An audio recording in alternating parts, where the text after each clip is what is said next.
Hey guys, this is video 11.9. We're going to be talking about these things called colligative properties today. Let's jump right in. We're going to be on page 16. So as I'm getting there and as you're getting there, the big thing with this last video, these properties, guys, it's all conceptual. We don't have to do the math anymore in this class, so we're not going to talk about that.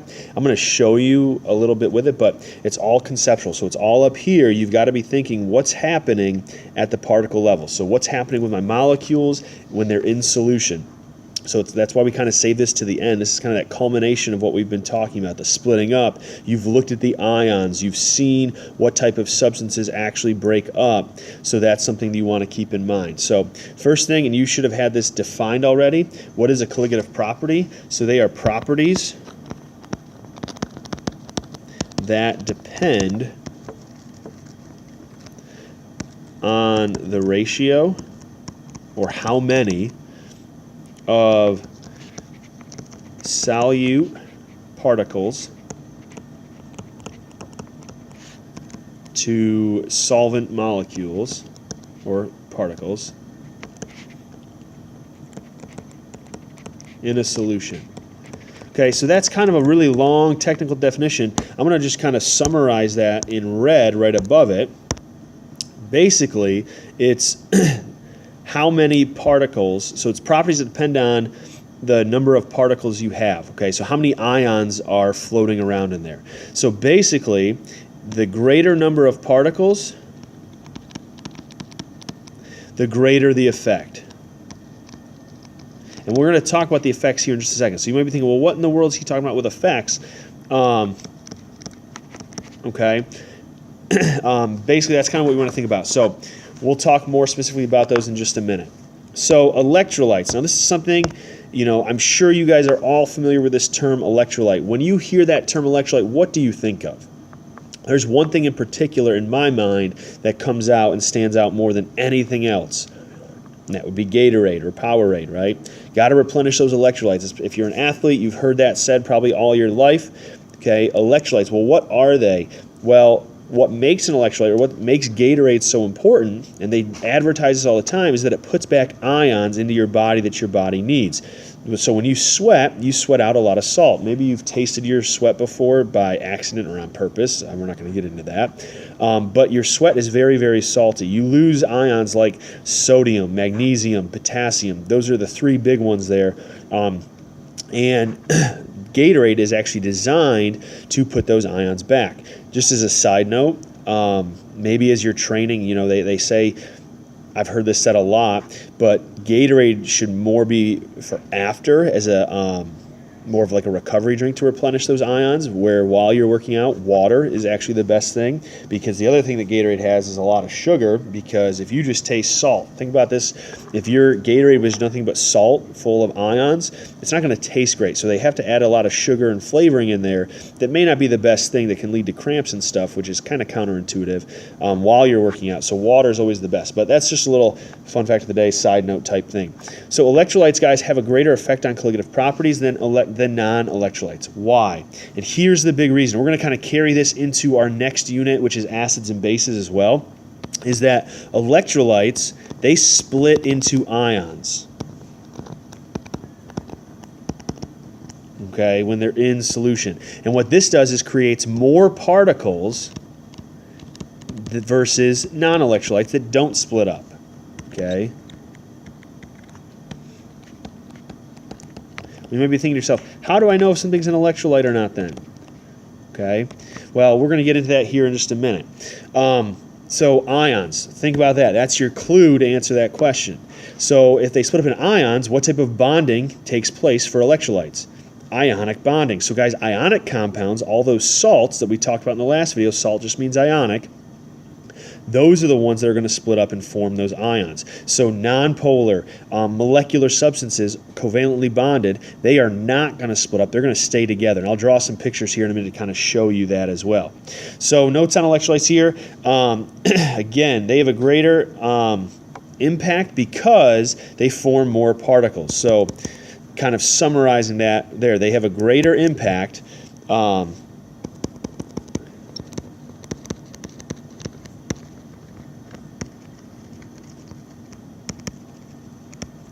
because of the more particles. Okay? So here's our examples that we're going to talk about. Sugar is a non-electrolyte. If you think about it, guys, C6H12O6, if you look at that, what type of bonding is taking place? Those are all nonmetals. That's molecular bonding. Salt, something like, let's say, magnesium chloride. I don't know, since the examples here is NaCl, we'll get into magnesium chloride a little bit later.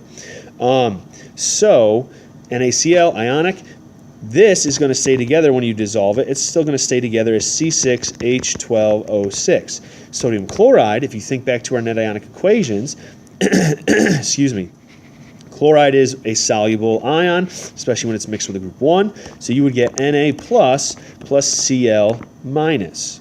Okay? Every single time a sodium chloride ion or compound splits up, you get 2 ions. That's twice as many compounds or particles that you would for this. So if we were to put this into a picture, okay, and I encourage you guys to draw this as well. So we've got 2 beakers that have water in it. Okay. C6H12O6, so glucose, when that dissolves, now you guys have probably mixed sugar with water before. It still dissolves, right? You no longer see it as big chunks. It does dissolve, but when it dissolves, all the particles stay together. They're still bonded to one another. So it's like you've got all these different sugar molecules just kind of floating around in this substance, okay? They're separated from where they were as a solid. Water particles are in between them, but they're still all together. Whereas if I were to take 2 units of NaCl and dissolve it, well, I'm going to get sodium ions floating around with water in between. I'm also going to get chloride ions floating around. So notice how on the left picture, you've got 1 particle, 2 particles. Over here, we've got 1, 2, 3, 4. Okay, so they have a greater impact on these properties that we're going to get into because there's more particles in solution. So this is kind of the visual to help you with it. And again, can we shrink down to that size to actually see what's going on? No, so we've got to have these pictures. You've got to have these in your mind to kind of think about what's going on. So for example here, if I had 5 molecules of sugar dissolved in water, it's only going to make 5 particles of sugar. Or if I had 5 formula units, which again, guys, formula units just is the term we use to say, hey, I've got an ionic compound dissolved in water, I would have 5 sodium ions, I would have 5 chloride ions for a total number of 10 different particles. So there's more bang for your buck right here using ionic compounds because they split up into ions. So that's why they're going to have a bigger impact on these properties. So kind of summarizing right here, maybe you want to highlight this. I'm going to highlight it. When you're working with colligative property problems, if you have an electrolyte, you must factor in the fact that the compound breaks into ions. So you've got to split up those compounds. That's what the net ionics have allowed us to do and to practice at, so we should be familiar with it. So there's 3 colligative properties. I'll be honest, guys, vapor pressure lowering, you have a lower probability of seeing this asked to you on the Regents, but I really, really like this visual here. Okay, this is kind of showing you at the molecular level what's happening. So vapor pressure, we've talked about that. That's review from Unit 9 with KMT. Vapor pressure is like the pressure that's needed to cause something to boil, right? So if you have a closed system, all these particles escape. Well, if we have another substance besides just water, okay, so pure water, notice how many particles you have floating around or that have escaped into the gas. You've got 1, 2, 3, 4, 5, 6, 7, 8, 9, 10, 11, 12, 13, 14, 15, 16, 17, 18 particles that have become the gas phase, okay? But once you introduce another substance, say sugar, or if it was an ionic compound, it would be twice as many. Notice how they take up some of the space in your mixture. Okay, this is an aqueous solution of your solute.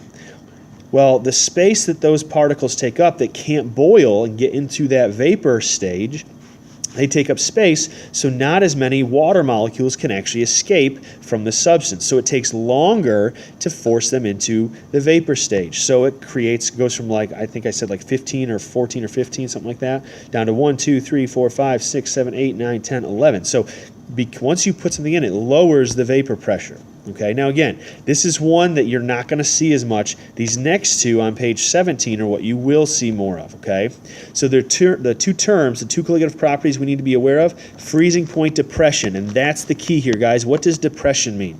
Depression means to lower, okay? So what are we doing to the freezing point? It's this freezing point lowering. So think about it. You know what the normal freezing point of water is. Water freezes at 0 degrees Celsius.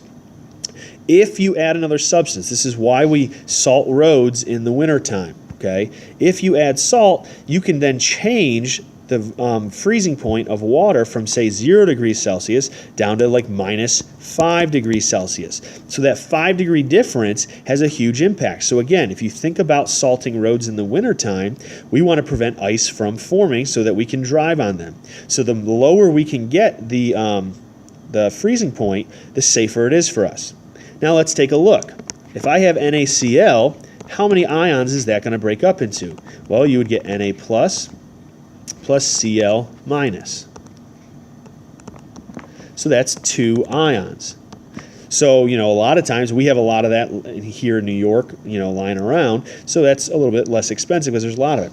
Well, when it gets really cold, we can then use something like magnesium chloride.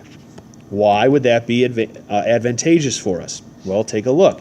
If we broke this up, we would get Mg2 plus ion plus 2 chloride ions. So that's a total of 3 ions. Guys, this one right here, the magnesium chloride, is going to have a greater effect because there's more particles. So the greater number of particles you have in your solution, the greater the impact it's going to have. So for freezing point depression, it's going to lower it even more if you have more particles.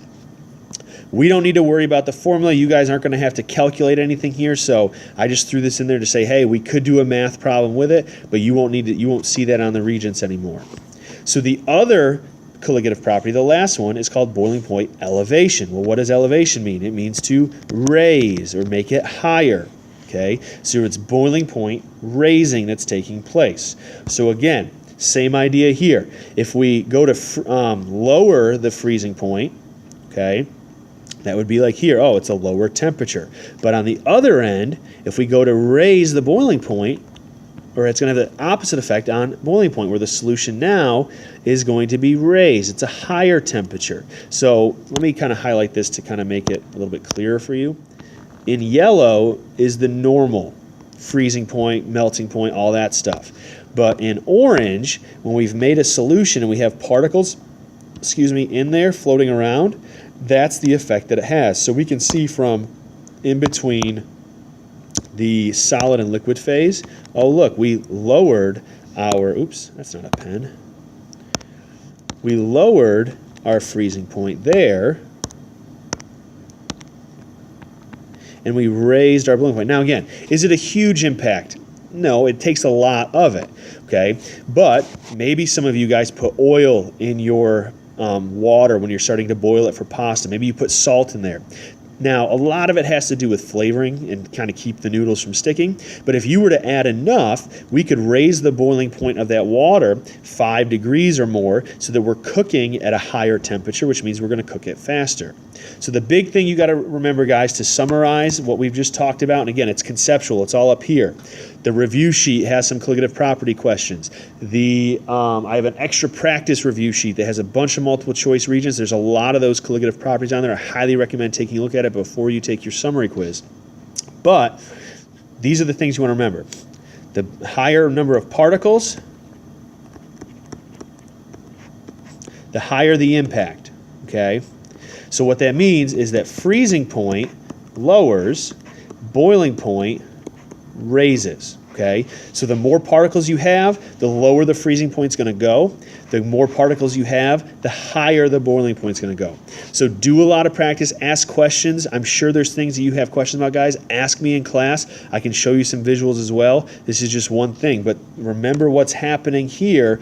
Okay, the more particles you have, that's going to impact the space between them and kind of how they react and how they act within that freezing and boiling point realm. Okay, so that's it for the notes. Do enough practice, ask questions, all right, and then get ready for your summary quiz. I'll see you in the next unit.